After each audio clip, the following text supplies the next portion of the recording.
Will you please welcome Steve Quantick?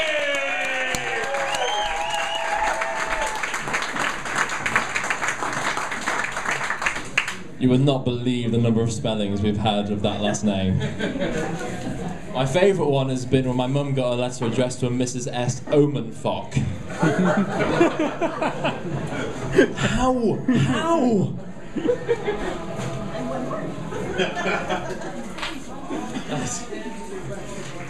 Okay, I'm going to just one or two. What do you think? What are we doing? I'll do one for now. We'll see how we go. Okay, this is another monologue. It's called 3 Questions for reasons that will become extremely apparent. And it's another fictional one, so fear not. Why is it that all gangsters are called Crazy Jimmy or Freddy Four Fingers and not something like, I don't know, Ostentatious Jeff or Slightly Unhappy Trevor? I mean, they're even Cockney, for crying out loud. Cockney gangsters backing me up against the edge of a rooftop demanding money. I saw my father die. At least I must have. I was only 8 years old. I broke free from my mum's hand in the street and ran around the corner onto the road he pancaked into with all the force gravity could muster. This was the direct cause of 3 questions, 2 of which I've dismissed as rational options, but since when did rationality enter into decision making? It's rarely invited and seems pretty rude when it turns up. First of all, was this the penalty for every child that let go of their mother's hand? Were there cloaked men waiting to drag the nearest available relative to a rooftop to hurl them off? Let that be a lesson to you. I still live with Mum, even though I know that one can't be true. I guess I don't know what would be constituted as running away. I also wondered if I actually saw him die. Did he die when he hit the pavement? Did he fall off the roof before he died? And as I grew older, the question evolved. Like, was he killed before he was thrown off the roof? Did he jump? But even at my most cynical, I didn't believe that one. My dad was Superman. At least, he was to me. My school friends would whinge about their fathers, and I could never see why. I never grew out of seeing my dad as invincible. Which is ironic, I know, since I saw him die. But that seemed to me only one small contradiction amidst 8 uninterrupted years of top-class parenting. Parenting littered with being beaten at chess, football, table tennis, wrestling. I never beat Dad at anything, see? Invincible. And that led me to the 3rd question, which ended up being the most awkward. Why didn't my invincible dad just fly away? If there was trouble, if he owed someone money, if he was unhappy with his life, then why didn't he just fly away from it? He was big enough, he was strong enough. He was Superman.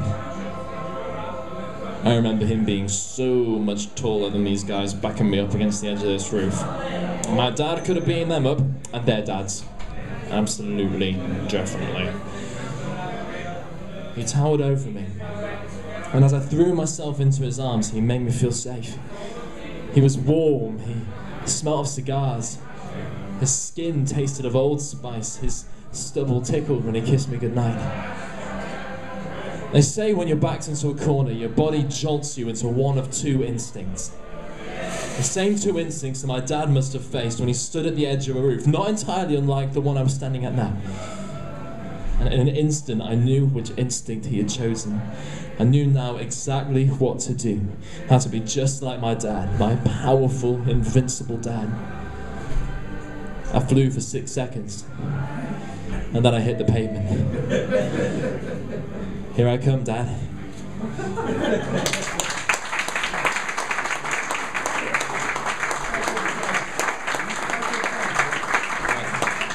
I'm not being gesticulated at wildly, so I'm going to do one more, yeah? Yes, be my guest. Such talent should not be kept under a whatever. Just get it out in public, that's the biggest idea. This one's quite apt because it was actually written on a MacBook Air. You've lost your friends there.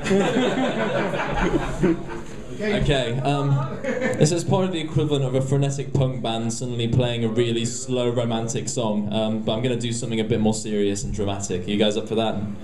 Okay. Hopefully.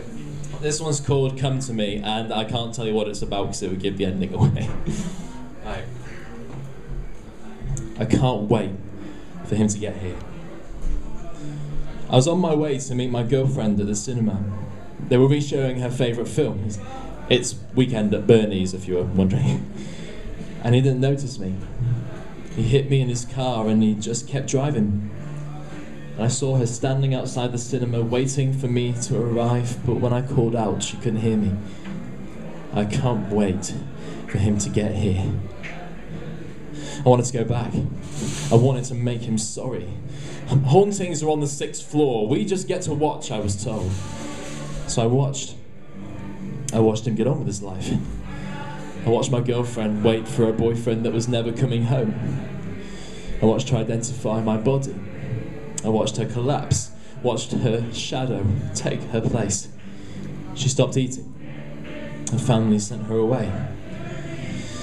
And I watched him go to work every day, kiss his wife and kids goodbye, watched him pretend that nothing happened, check his teeth for food, smile at the receptionist, that beautiful receptionist, beautiful, like my Jodie.